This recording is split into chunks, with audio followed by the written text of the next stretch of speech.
ဒီနေ့ငှက်ကလာအုပ်ကြီးချက်ချင်းအကြောင်းပုံမြင်လေးကိုပြပြမယ်နော်တခါတော့ကတနင်္ဂနွေနေ့တနေ့တွင်ငှက်ကလာအုပ်တစ်ကောင်သည်ပန်းချန်တွေလမ်းလျှောက်နေသောငှက်ကလာအုပ်အမလေးတစ်ကောင်ကိုမြင်တွေ့လိုက်သည်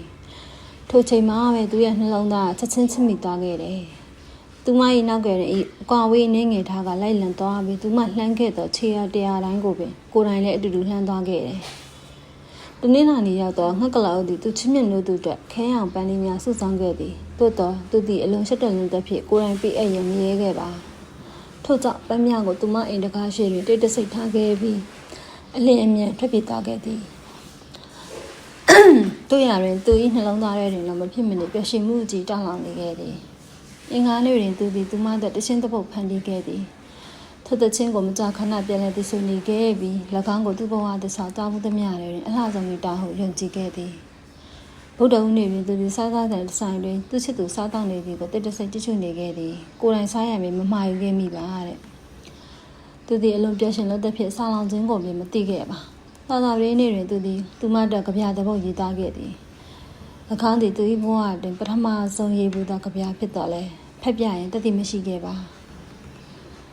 တောက်ချန်နေရောက်လာတဲ့အခါငှက်ကလာသည်အဝတ်စားအသစ်တစ်စုံဝယ်ယူခဲ့ပြီးသူ၏အတောင်ပံများကိုစနစ်တကျပြင်ဆင်၍ကိုယ်တိုင်ချောမလှပသည်ကိုခံစားရသည်သူမကတစ်ချက်လမ်းတတိပြုမိသည်ကိုမျှော်လင့်နေခဲ့သည်စနေနေ့တွင်တော့သူသည်အိမ်မက်ထဲ၌သူချစ်သူနှင့်အတူခမ်းမကြီးတစ်ခုအတွင်း waltz အကစားနေသည်ဟုမြင်မှန်ခဲ့သည်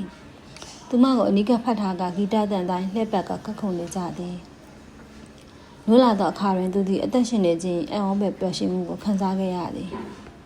ထို့နောက်တနင်္ဂနွေနေ့တွင်ဟန်ကလာသည်ပန်းချန်သို့ပြန်လည်သွားခဲ့သည်သူမကိုပြန်လည်မြင်တွေ့လိုက်သောအခါနှလုံးခုန်မြန်လွန်းသွားလဲကိုကိုပြောခဲ့သည်မှာအိုးငါဟာချစ်ချင်းအတွက်အလွန်ရှက်တက်လုံးသလိုပဲ